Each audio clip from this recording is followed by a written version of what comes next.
শনিবার দুপুরে জুলাই গণ অভ্যুত্থানে শহীদদের স্মরণে মুন্সিগঞ্জ পদ্মা সেতুর মাওয়া ও জাজিরা প্রান্তের মুরালে অঙ্কিত গ্রাফিতি উদ্বোধন করেন স্বরাষ্ট্র উপদেষ্টা জাহাঙ্গীর আলম চৌধুরী।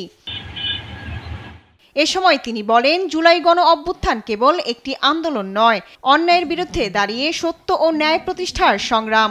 জুলাই গণ অভ্যুত্থানের চেতনা, আত্মত্যাগ ও বীরত্ব আগামী প্রজন্মের মাঝে ছড়িয়ে দিতে হবে।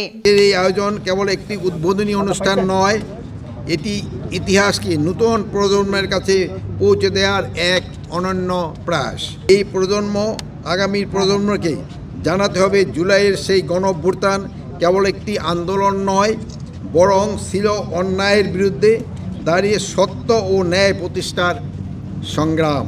বিকেলে আসন্ন শারদীয় দুর্গাপূজা উপলক্ষে স্বরাষ্ট্র উপদেষ্টা লৌহজং উপজেলার কনকসার ইউনিয়নের মন্দির পরিদর্শন করেন এবং সনাতন ধর্মাবলম্বীদের সাথে শুভেচ্ছা বিনিময় করেন। এ সময় তিনি বলেন, বাংলাদেশে সকল ধর্ম বর্ণের মানুষ সমান অধিকার নিয়ে নিজ নিজ ধর্মীয় অনুষ্ঠান পালন করবেন। এটাই আমাদের সংবিধান ও মুক্তিযুদ্ধের চেতনা। নির্বিঘ্নে হয়, এই জন্য আমাদের সকল ধরনের প্রস্তুতি নেওয়া হয়েছে।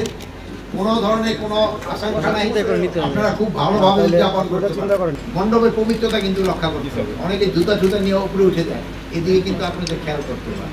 এটা হলো ধর্মীয় অনুষ্ঠান, এটা ধর্মীয় পবিত্রতা রক্ষা করতে হবে।